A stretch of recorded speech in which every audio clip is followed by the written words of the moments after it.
It's very difficult for me when I'm home, you know. The computer's there. I should do something on the computer, the television. Maybe I'll see how the ball game's going. Very difficult. When you hear, you commit yourself to a half hour and you're still. That's why it's important that, when you can, if you can come, you come. And try to subject yourself to that. Because it's difficult otherwise, okay? So real meditation is learning to be still. As the Bible says, be still and know that I am God. Be still and understand the I am is God. That is within you. The creative power within you is either good or evil. The creative power within you is either God or the devil. Power itself is totally neutral. Electrical power, here's the lights. It's totally neutral. It will not hurt you. It will not do you any good. It's just neutral. It depends on how you use it. You get a good electrician, and this is what happens. We have air conditioning, we have music, we can have movies in here, a television, we have nice lights, and all of this is beautiful because whoever used this power knew what they were doing. The same power in my hands, and in 10 seconds this place would go up in flames. Because I don't know how to use it. I don't know the positive from the negative or whatever. There'd be a short circuit, and I'd burn the place down. And I have done things, where I've gotten behind and screwed wires together, and then smoke comes out and all of this kind of stuff. Because you're fooling with the power. The power has nothing, the power's not going to hurt anybody, or the power's not going to, it's neutral. It depends on how you use the power. So if what comes out of you is a power, it depends, is it good or is it evil? Is it God or is it the devil? It depends on what comes out of you. It has nothing to do with any guy with a beard sitting on a planet somewhere. And if the guy with the beard was sitting on the planet somewhere, what would you think? I mean, what would you think if you created all this, you've outlined all of this through these speakers, you've told people in symbolism, you say in the Bible, you got a Bible here, you say throughout the whole book of the Bible, don't take it literally, it's allegorical, it's parables, numerology, do not take it literally, it's all symbolism, and what do? They take it literally. Well, what are you going to do? And then they say they're going to wait for the second coming, and the guy that came the first time got killed, and he's sitting up there and saying, I'm not going to go back a second time. The people are crazy. See, crazy people down there. And they are crazy people. And so now you see the great intervention and this understanding. What we have to do is be still. See? Now, people give you a lot of techniques on how to meditate. But the problem with the techniques of how to meditate is if you are following a technique, you are doing something. You cannot follow a technique unless you do something. And as soon as you start doing something, you're not meditating. I'm going to do this. And I'm going to take 3 breaths.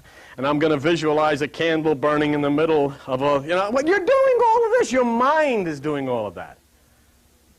And that's not meditation.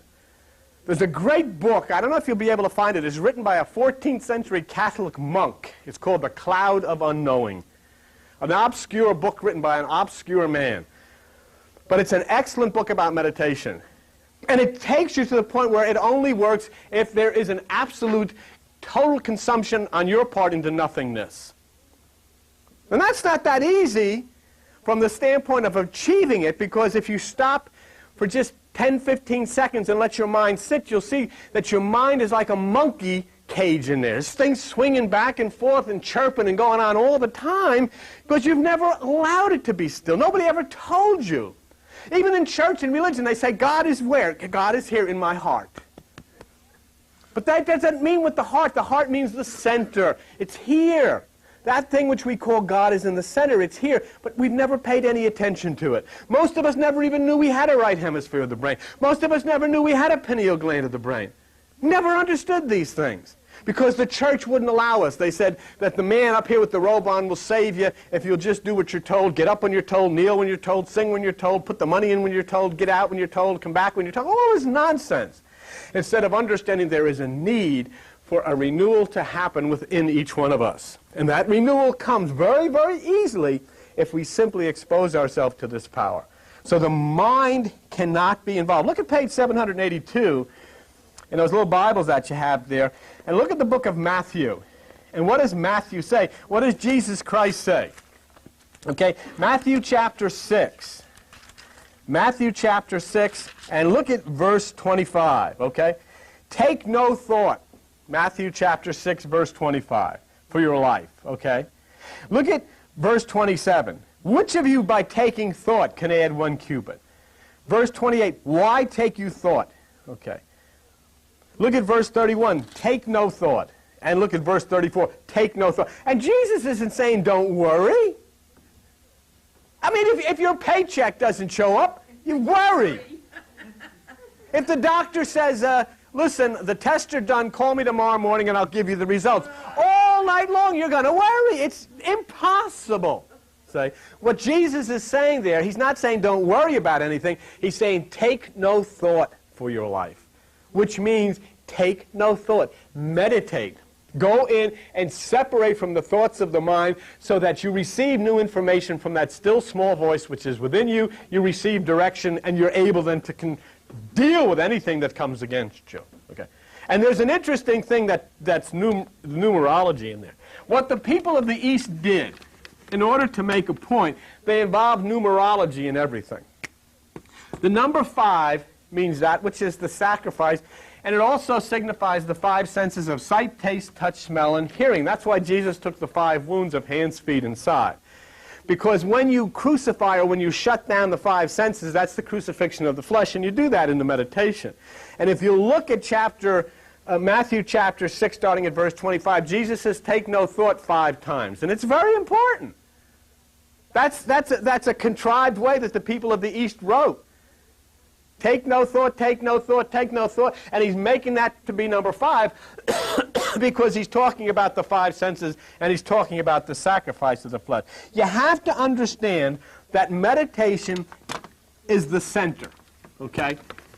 Meditation is the center. And it depends on you being centered. And now we're going to get into that which we talked about in the beginning here, which is a very important part of teaching nowadays for corporate America when they're teaching customer service reps, salespeople, and so forth. People who are dealing with other people, that which is the 3 circles. Okay? Whoops. Too big. Let's make it this way. Okay. Not really that sharp, but anyhow. There are 3 circles which are outside of the center. Okay. The center is the point of meditation. The center is the point where you want to go. The first circle is this place of feeling. That's closest to the center. The place of feeling. When you have a feeling about something, meditation is not there, mind is there. It doesn't make any difference what you're feeling, but when you have a feeling about something, I feel blue, I feel happy, I got a strange feeling, I got a negative feeling, I'm feeling bad vibes or good vibes, you're feeling, you're not meditating. You're not in the center, you're in circle number 1. Okay? The second, which is further from the center, is thinking. Okay? And that happens a lot. Many times when you're in the center in meditation, you suddenly find yourself drifting out. You lose kind of touch with the mothership and your umbilical cord kind of tethers and you find yourself floating out into the second circle, which is thinking. Okay? Thinking is not meditation. A lot of people say, well, you know, meditation is you should think about a candle or think about you can do those things and that's not the problem. I don't teach that kind of meditation. I don't teach meditation in which you to try to make yourself happy or I teach the kind of meditation which tries to get you to the center to where you meet the Christ. How did you know? You're choking up. Oh. Thank you. Thank you. Okay. She had a feeling and she thought it was a good idea, but there's another. All right, very good. Because the third circle is activity. Okay? So what you did, Craig, and what you did is exactly the point. Meditation is nothingness. You had a feeling.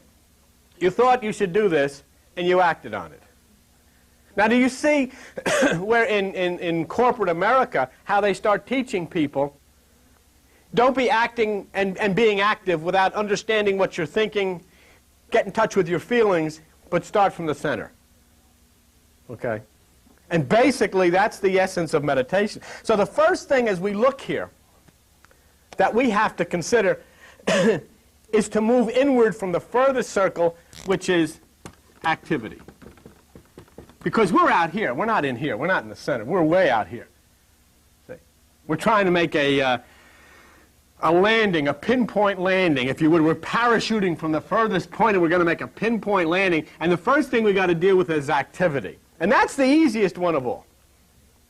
You say, okay, on Tuesday night or Thursday night, and we have these meditations, I will come, and you sit on the floor, you kick your shoes off, you do whatever you want to do. You sit in the chair, wherever you go.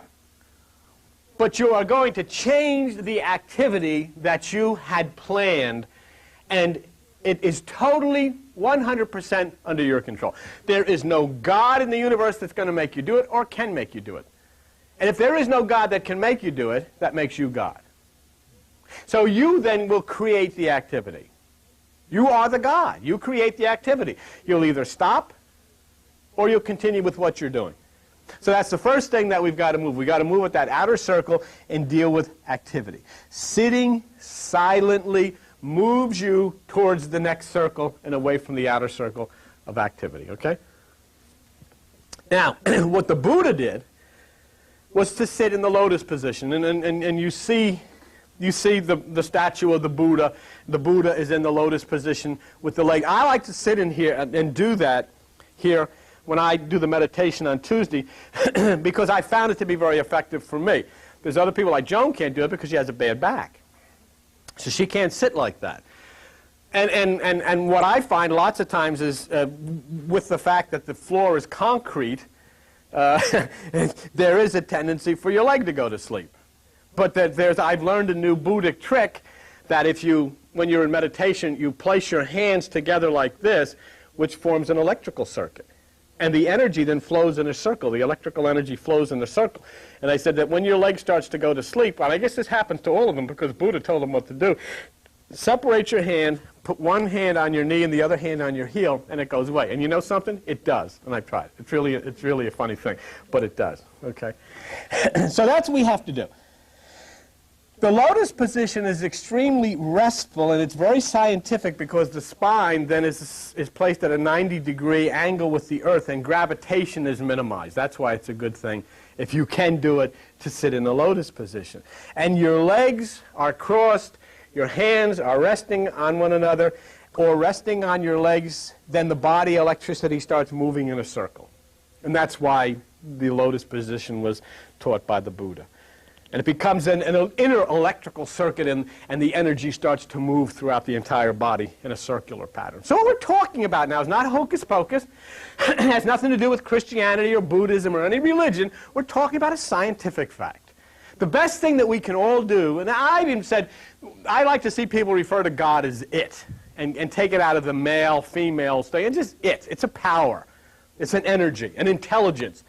Somebody say, well, you know, if it's intelligent, it must be. No, photon is intelligent. Am I true?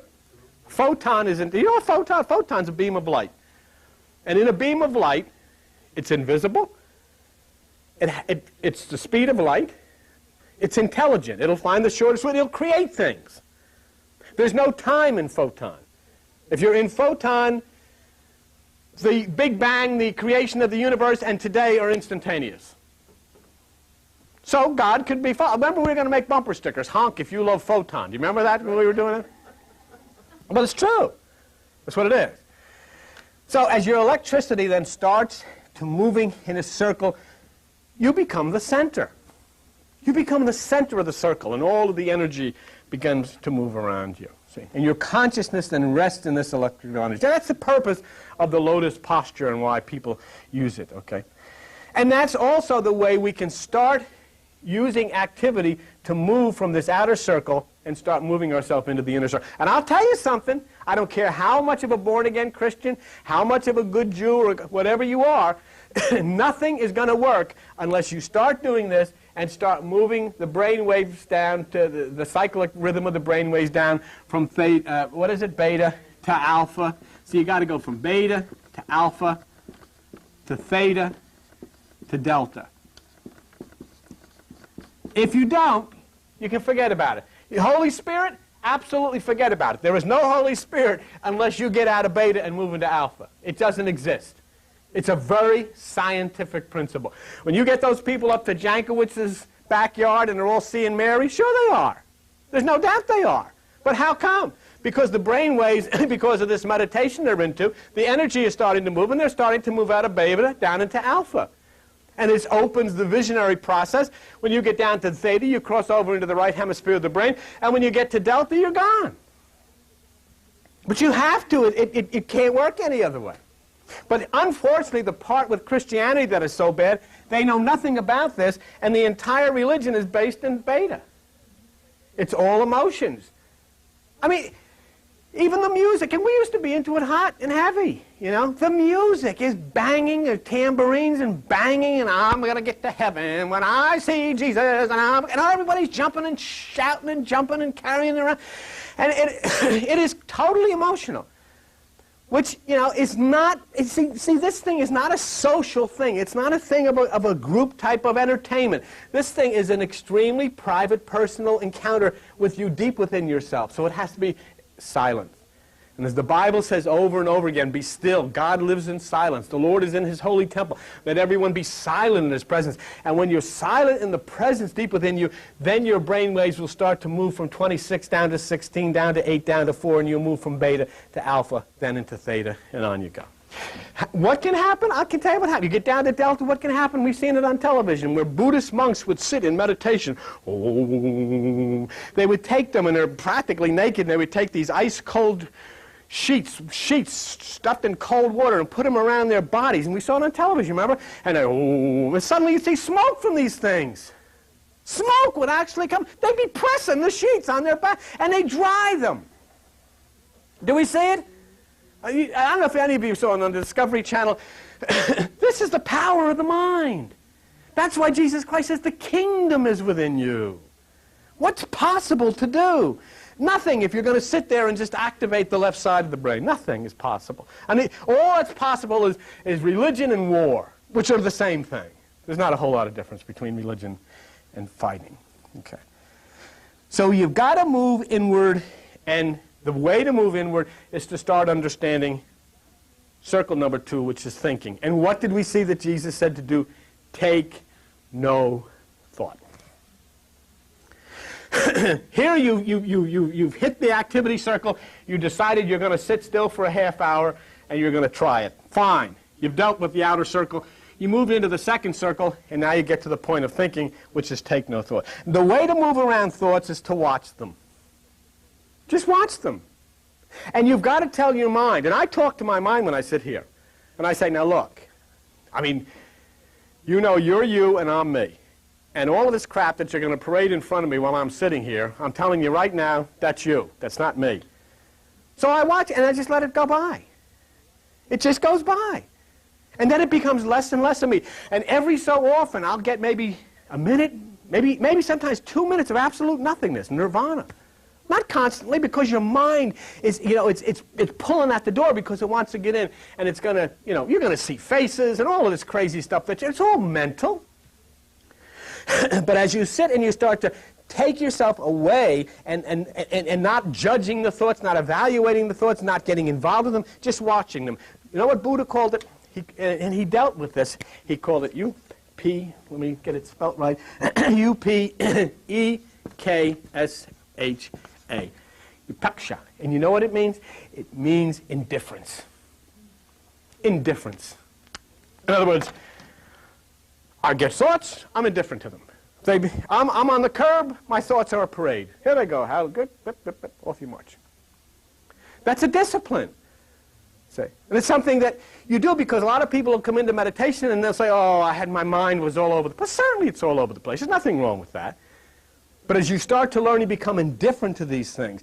Let the thoughts pass. They're all there, but you don't have anything to do with them. Because your mind, your left side, the brain, the carnal mind, the side that's going to get buried in the cemetery, has nothing to do with what is meditating. The meditation point is the right hemisphere. This is the point that you've got to understand, especially when you come to meditation a lot, as many of you do. It does not make any difference what type of an experience you had that night. What makes a difference is how has it affected your life. Meditation is not to sit here and float around and say, oh, I saw this, oh, I had a great time, oh, I had a tremendous experience. It has nothing to do with that. Meditation is to make you better so that you can deal with life. You can deal with the in-laws and the outlaws, you can deal with the police, you can deal with the church, you can deal with everybody because of your meditation. If it changes your life so that you can deal with the things that come against you better, then you know your meditation is working. Al Cruz goes and has an operation for a triple bypass. Within a week, he's shopping, he's sitting here now, and so what I would say, and Al would testify to it, his meditation has helped him. Buddha said, your meditation is not there that you can have a good meditation. Your meditation is so that you can have this reserve ready to come to your aid when you need it. When he needed it is when the doctor says, we're going to start here, we're going to open you up here, and we're going to take everything, and we're going to rearrange it. He needed it, and it came. The point is, he needed it, and it's there, and he's sitting there. See? So I don't have to talk about, there was a God intervention. The God intervention was that the God-man Christ came, the God-man Buddha came, the God-man Krishna came, and says, meditate, get inside of yourself, and when you do have problems that come against you, you'll be able to deal with them, you'll be stronger, you'll survive. It's like getting into a ring with a boxer. Your training in the gym is not going to make the other boxer any weaker, but it's going to make you much stronger to be able to deal with that person when it comes against you. That's what meditation is about, and that's something we should learn. Meditation is not so that you say, oh, I had a beautiful meditation, I floated around the room, I saw green stars coming out of the ceiling and all of this stuff. I do that when I eat too much pasta or, have milk and chicken and all that kind of stuff. I get indigestion and I'll see things. That's not what meditation is for. Meditation is so that when you get out of here, you walk up, you get ready tomorrow morning to go to work, or whatever you do, things start coming against you, you react differently, you think differently, you're able to handle these things differently.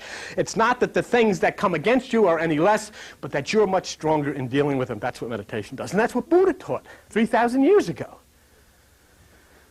And that's what it's supposed to be. But too many people, especially in the New Age, they get into it and they want to fly around the ceiling. And what happens after you land? That's when I used to do the Christian thing, and I'd put my hands on people so they'd all fall on the floor. I'm telling you, one night we said it's like Custer's Last Stand. There was people all over the floor. And you know what? I used to think as I stood there, after I got off of my ego trip, so I thought, yeah, God's really in me. I touch people and they fall on the floor. But when they got up, they were just as screwed up as when they hit the floor. Nothing changed. What helped them? Nothing. Didn't do anybody any good. But this does you good. Because not only is this a spiritual fact that Jesus, Buddha, and Krishna taught, it's a scientific and it's a medical fact. That's why it's good. So the more unaffected you are with your thoughts, the less they'll come. And then when they disappear, mind disappears. And when mind disappears, God is there. When you are in a total point of what Buddha called nirvana, there is not one thought. Can you imagine that? You want to do it sometimes? All you got to do is take your fingers, stick them in your ears, and hum for about 10 seconds. All thoughts go away. Or hold your breath for 15 seconds. As soon as you shut off your breath, there's no thought. And just think of that. There's none of your personality. There's none of your ideas. None of your fears. And when you're gone, who is there? That thing that you call God. The essence of nature. The essence of nature, the very thing that teaches a dog how to give birth, teaches a dog how to be a midwife, teaches a dog how to do an operation on a sack and cut an umbilical cord and all of that stuff. That's God. How does that dog know? Teaches a robin where your backyard is so it can come back. That robin that you see come into your backyard next spring is the same robin that was there this spring. No trouble finding it. Where are you going, Robin? I'm going up to Ethel's. How do you know where it is? I meditate. Psh, off he goes, and he winds up in Ethel's backyard. How is this possible? All of these things that you say, oh, that's instinct. Sure, it's instinct. Where does it come from? It's this beautiful plan of nature. And nature has a beautiful plan for each one of us, but we've let religion get in the way, and we said, no thanks. No thanks. I'm going to read the Bible and listen to the pastor. And we didn't listen to the voice inside, and we missed it. But thank God, we're now listening to the voice inside. So we've gotten through the activity part, we've gotten through the thinking part, and now we come to, as who does it say, Frank Sinatra or something, feelings, feelings. Feelings are very subtle changes. You feel very good, a slight change comes, you're not feeling so good. Sit down, got a Coke or whatever you drink and some pretzels, you're watching the World Series, you're feeling great. You get a telephone call, your heart sinks, somebody tells you something you didn't want to hear, you know, and you've gone from heaven to hell just like that. Feelings, everything changes. Dependent on the outside, what comes in from the outside changes the way you feel, changes the way I feel, changes our whole mood. A little anger arises, a little sadness arises. Things are constantly changing. Now, I had a situation, I'll tell you this. I told you about going to the beauty parlor. Most of you are here. I went to a beauty parlor yesterday. And I won't drag it on, but I've been using this stuff on my hair, you know, because in my business, you know, I'm in a corporation, all the executives, nobody has gray hair. So I told John, I'm going to get this stuff, and I squirted it on for 2 years, and it started, you know, strangling my hair, and the hair's falling out. So Jones didn't want me to use it anymore. Yeah, so she says, don't use it anymore. I said, what do I do? She says, we'll dye it. She says, and then I said, well, okay, let's dye it. How do we do that? She says, you have an appointment at 8:30 tomorrow morning at Mary's Beauty Salon. So here I am in Mary's Beauty Salon, and I said, I'll go under one circumstance, and that is that there's no other women coming in there, because I'm not going to, you know, I can't handle this. There's nobody going to be in there till 9 o'clock. Okay, so I'm there at 8:30 with Joan. She puts this, my hair's sticking up like this, you know, with this stuff in it. It looks like this lady, you know, in the Frankenstein movie, you know, all this stuff coming out. And she sets the timer, 20 minutes to go, and I'm looking at this timer. Here comes Marge in at 5 to 9. Hello, man. I couldn't believe this woman's in there, and they're sticking curlers in her hair, and I'm sitting there, and I'm looking the other direction. And I was, you know, absolutely. So she puts me in the middle of the chair, and she's going to clean the stuff out. And I said, God, if, you know, at least it's not a man. And here's the electrician from next door comes in. He's doing the, and I felt like a fruitcake sitting in there, you know. So anyhow, that was what I did yesterday. And so I had, my feelings were, you know, were all kinds of terrible feelings that I was having during the day. So my feelings were changing. A little anger arises, a little sadness arises, constantly changing feelings. And feelings have to be addressed in meditation the same way that thoughts are addressed. We have to allow that they're there. We have to allow them to pass. You know, you get into absolute fright, you get into absolute ecstasy, you get into anger, you go from heaven to hell in an instant simply on the basis of what somebody says. You know, you can sense it, you know. You can sometimes you walk into a place and you can sense the vibrations, and your feelings start to commensurate with the people that are in that place, you know. That's why Buddha said he is the statue. And that's why you must become the statue. You become the Buddha, you become the statue. The statue has no feelings. You are simply resting in your being. Come on, you've got 40 hours in the week or whatever it is to have feelings, but just for that 1/2 hour, you become a statue and you rest in your own inner being, and the feelings are just allowed to wash away. And that 1/2 hour, as like the doctors say, 1/2 hour of meditation is equal to 8 hours of sleep. Being extremely alert. So this is meditation. So you move then with the point of activity through the thinking process, through the feeling process, and you touch the center. And that is what we call, or what we've known as God. But this is the important part. I can't do it for you. No preacher can do it for you. No priest or minister can do it for you. No pope can do it for you. This is your lovely creation. And when we have meditation, whether there's 20 or 30 or whatever it is, there are 20 or 30 different creations, because it's tuned in to you and your personality, your uniqueness. See, no God ever wanted you to come in and be in with a group and all think alike and be alike. You're to remain that unique, individual, different you, because you have a contribution to make. See, imagine if we tried to take all the German Shepherds and make them into collies. Couldn't do it. See?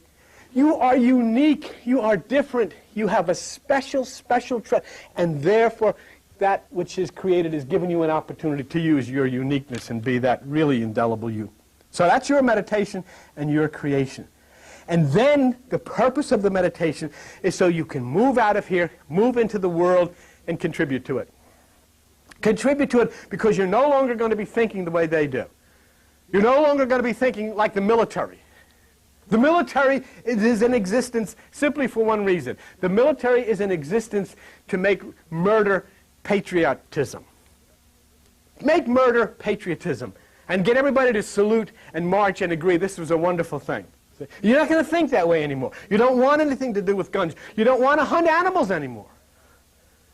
You don't want to because you say, well, you know, there's nothing wrong with that. Well, maybe there isn't in the contents of the way you used to think. But when you come into this, I can guarantee that's one thing that's going to happen to you. Suddenly, you start to open the right side and you become one with nature. And you won't hurt an animal anymore. You won't lift your hand. And you won't hurt a child by threatening a child with hell or devils or demons. You won't do it anymore. You can't. Because a change comes over you. The right side starts, the temple doors open and you start thinking with the God mind. You start thinking with the Christ mind. You haven't just read the Bible, you become it. You haven't just read about Jesus, you become Jesus. You haven't just put a bumper sticker on it, you say, honk if you like to. You become one, you become Him, you become it. Say. And that's the beautiful, beautiful part. Suddenly you find what He said when He said in the book, the things I do, you can do better than me. Because the same thing that's in me is in you. And so that's when you do.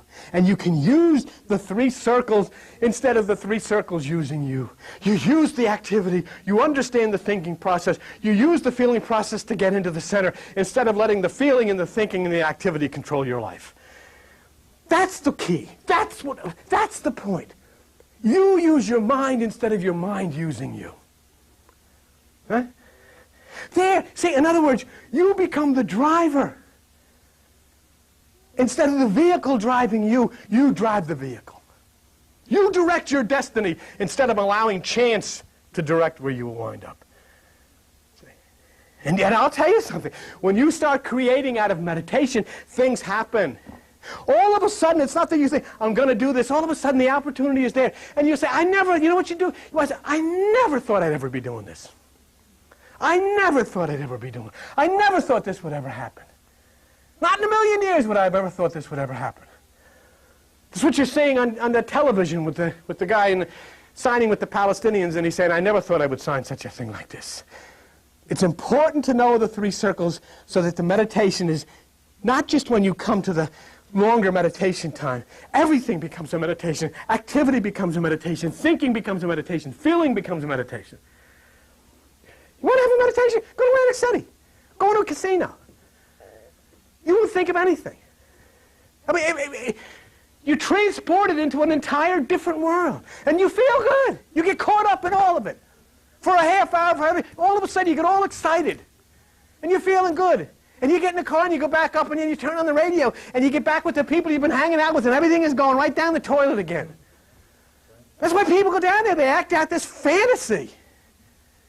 Is there a need? Do you have to do that in order to act out of it? But when you have to get away from all of this morbid type of hate and fear and guilt and shooting and killing and all of this stuff, you go anywhere. It's not the fact that it's Atlantic City. It's not the fact that it's your vacation. It's not the fact of a beautiful mountain or a lovely lake or it's nice in Key West. It's the fact that you're away from where you've been. And all of the stresses and the strifes that come against you. Finally, I'm not there anymore. Even for an hour. And that's what this does. Even for a half hour, I have suddenly shut it down and I have moved out into this cloud of unknowing, into a special place.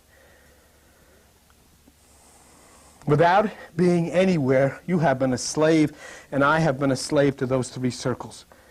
Sadness, fear, and hurt beat us down and in many instances beats us down. You want to take a look? Go in a hospital tomorrow. Just walk up and down the halls and look at them all laying there. For why? What happened? Where did it all come from? And he said, people say, you'll get healed. Go in and heal one of them. Go in with your tracts and your Bibles. Heal one of them. Doesn't work that way. Rules don't work that way. Laws doesn't work that way. And the God, the creation, nature is saying, it doesn't have to be that way. You've made yourselves all sick by the way you've lived because you've lived out of this side. You've lived out here. You've never come to the center. You know when the Bhagwan said, I am against those escapists who escape from the world and become 24-hour meditators. 1 hour's enough. Half hour's enough. It'll illuminate you. It's enough. And the test of whether your meditation is successful or not is the test of whether your life is improved. Is your health better? Is your relationships with your kids better? Are your kids better? Is there better vibrations around your house? Do your animals sense it? Are things happier? Then your meditation is a success. I don't care how much you think. I don't care how much you sit in meditation. Oh, I couldn't get into it tonight. You got into it. Because what's happening in your life? How do you feel stronger? How do you understand? There's a lady that comes here, Carol Macon. Her whole, you could see it on her face. It's just all changed because for the first time she's gotten in touch with herself. She hasn't been told she's a worthless sinner. She's been told there's something special in there, and she touched it. She was taking up the offering today, singing, hot diggity, dog diggity. What was it? Boom, what you do to me. See, in spite of the situation, I'm done. I know I've kept you, but I'm done. In spite of the situation that you run into, in spite of your feelings about the situation, the question is, did you come through it? Did you survive it? Did you make it? Did you win, really?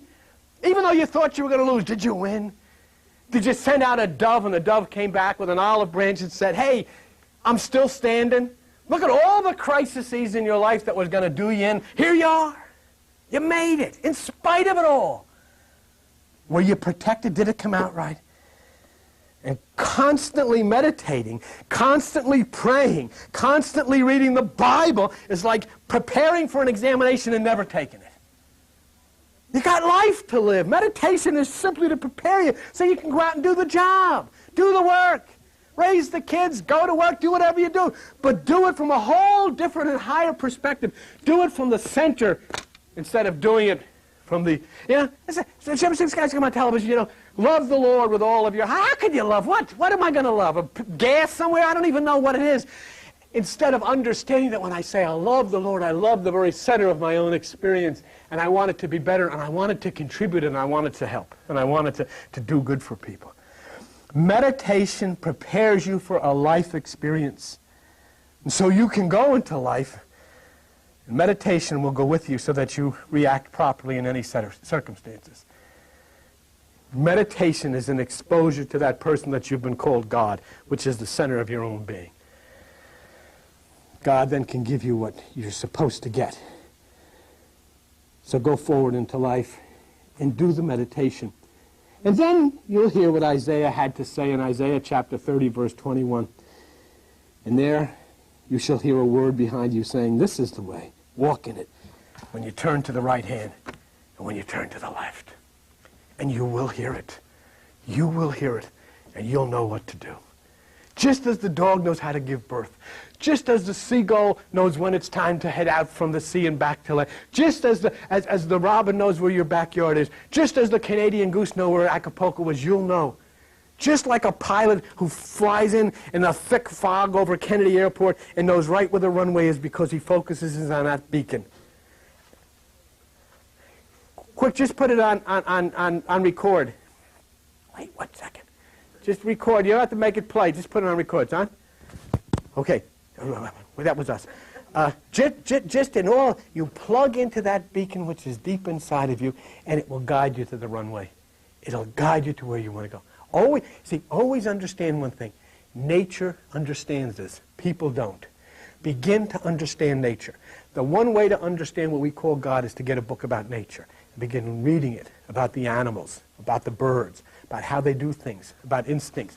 There's a book that I have at home called The Wonderful World of Nature, and how nature is so intelligent.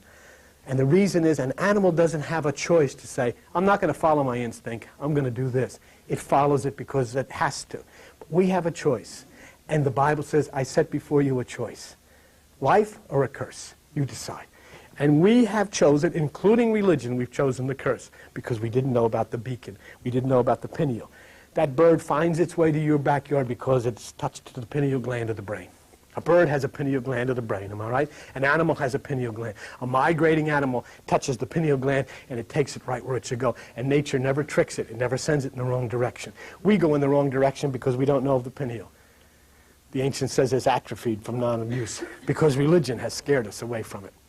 But you now have an opportunity to say, to religion and say yes to God, yes to Jesus, yes to Buddha, yes to Krishna, but mostly important, yes to yourself. Yes to yourself. And then show Jesus he was right. You are something special. And make yourself the very best you could possibly be. Thank you very much.